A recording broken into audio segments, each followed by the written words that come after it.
The Bengali টিউশনে তোমাদের সকলকে স্বাগত। আমি শুভময়।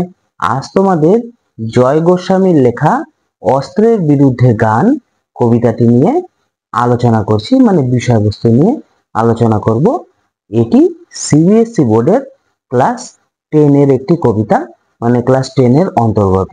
তাহলে চলো শুরু করা যাক বিষয়বস্তু। আধুনিক বাংলা সাহিত্যের নেতৃস্থানীয় কবি হলেন জয় গোস্বামী। 1954 খ্রিস্টাব্দের 10ই নভেম্বর কলিকাতায় তার জন্ম হয় এবং মাত্র 5 বছর বয়সে তারা, মানে তাদের যে পরিবার, সপরিবারে তারা কলিকাতা থেকে রানাঘাট চলে আসে। মাত্র 8 বছর বয়সে তার পিতৃবিয়োগ হয়েছিল।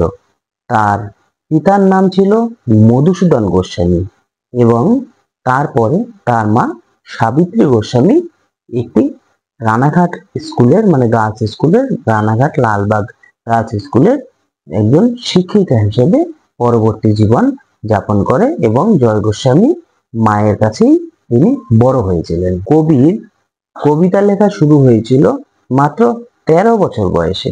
বাড়ির যে সিলিং পাখা থাকে, মানে উপরে যে সিলিং পাখা, সেই সিলিং পাখাকে কেন্দ্র করে তিনি মাত্র 13 বছর বয়সে প্রথম কবিতা লিখেছিলেন। তার কবিতা প্রথম মুদ্রিত হয়েছিল 19 বছর বয়সে এবং তারপর থেকেই বিভিন্ন পত্রপত্রিকায়, মানে ছোটখাটো বিভিন্ন পত্রপত্রিকায় তিনি নিত্য নৈমিত্তিক ভাবে, মানে একদম ডেইলি, মানে প্রত্যেক মাসে মাসে তিনি নতুন নতুন পত্রপত্রিকায় কবিতা লেখা। উন্মাদের পাঠক্রম, ভুতুম ভগবান, ঘুমিয়েছ ঝাউ পাতা, পাগলি তোমার জন্য ইত্যাদি হলো তার উল্লেখযোগ্য কাব্যগ্রন্থ।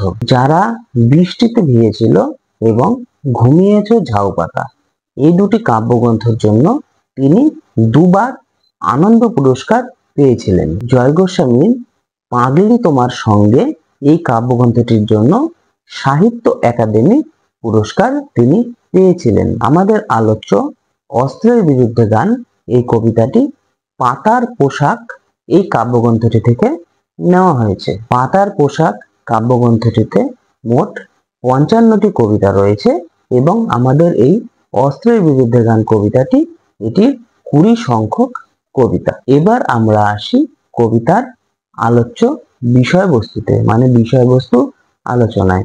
কবি এই কবিতায় অস্ত্রের বিরুদ্ধে মানবতার জয় ঘোষণা করেছিলেন। এই কবিতায় সাম্রাজ্যবাদী শক্তির আগ্রাসনকে রুখে দেওয়ার জন্য গানকেই হাতিয়ার হিসেবে ব্যবহার করেছিলেন। তিনি এই কবিতায় অস্ত্রধারীদের অস্ত্র ফেলে গানকেই হাতিয়ার রূপে ব্যবহার করতে বলেছেন। কবির এই ভাবনা আসলে হাজার কোটি মানুষের ভাবনা।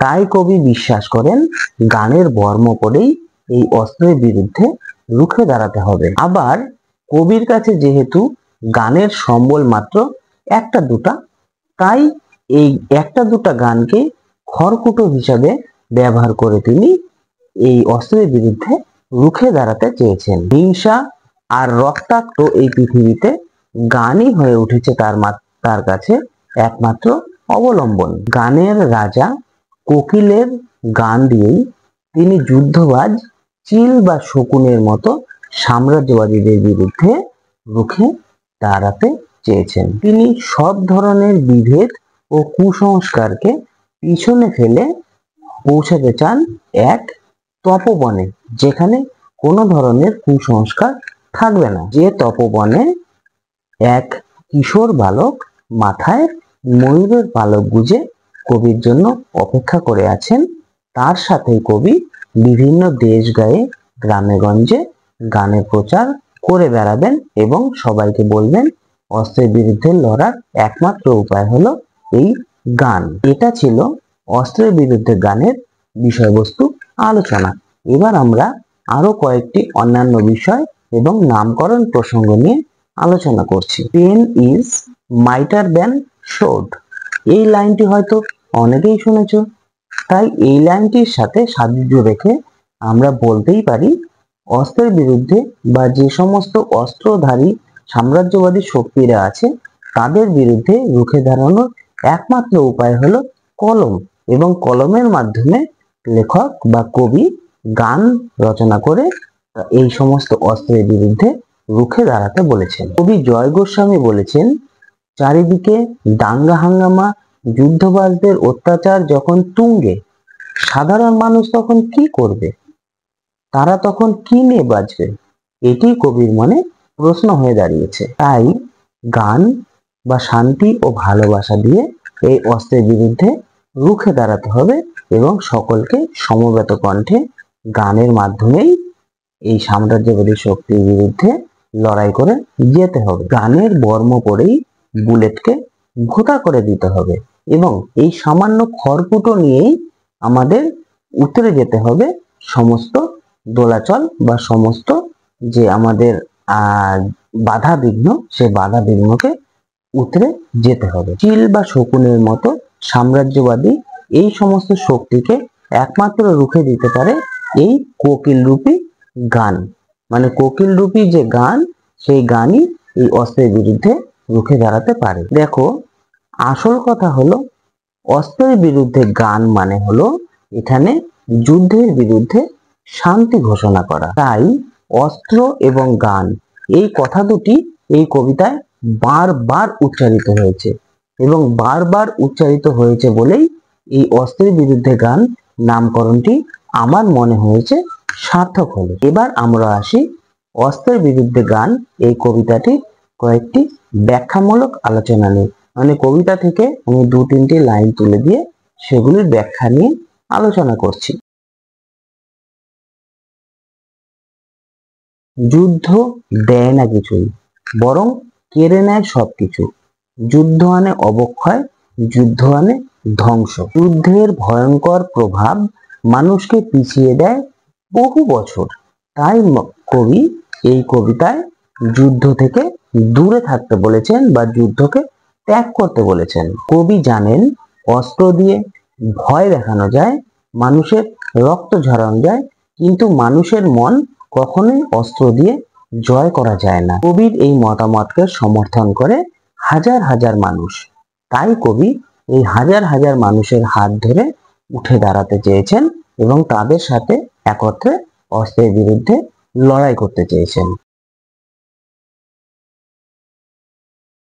শকুন বা চিল হলো সাম্রাজ্যবাদী শাসক শক্তির প্রতীক। সুবিধাবাদী, সুযোগ সন্ধানী এই সমস্ত মানুষেরা পৃথিবীকে তৈরি করেছে সম্পূর্ণ মৃত্যুপুরীতে। আর এদিকে কোকিল হলো কল্যাণকামী, শান্তপ্রিয় মানুষের প্রতীক। কোকিল রূপী এই শান্তপ্রিয় মানুষেরা নিজেদের ক্ষমতা দিয়েই ভুলিয়ে দেবে এই সাম্রাজ্যবাদী শক্তিদের যে অত্যাচারকে অ্যাকচুয়ালি তারা ধ্বংসের অন্ধকারের মাঝেই জ্বালাবে কল্যাণের প্রদীপ।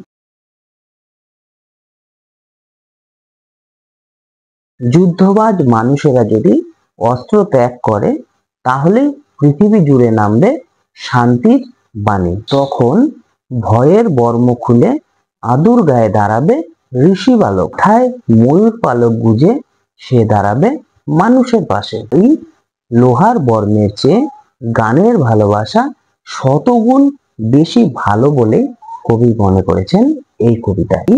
অস্ত্র ফেলে বর্ম খুলে দাঁড়ানোর আহ্বান জানিয়েছেন কবি এই কবিতায়। দেখো, গোটা কবিতাটি জুড়ে ব্যক্ত হয়েছে শান্তিকামী একটা প্রচেষ্টা, মানে শান্তি প্রতিষ্ঠার একটা প্রচেষ্টা। কবিতাটি পড়তে পড়তে মহাত্মা গান্ধীর একটি কথাই আমাদের মনে পড়ে, in a gentle way you can shake the world. এটা ছিল অস্ত্রের বিরুদ্ধে গান কবিতার বিষয়বস্তু এবং সামান্য আলোচনা।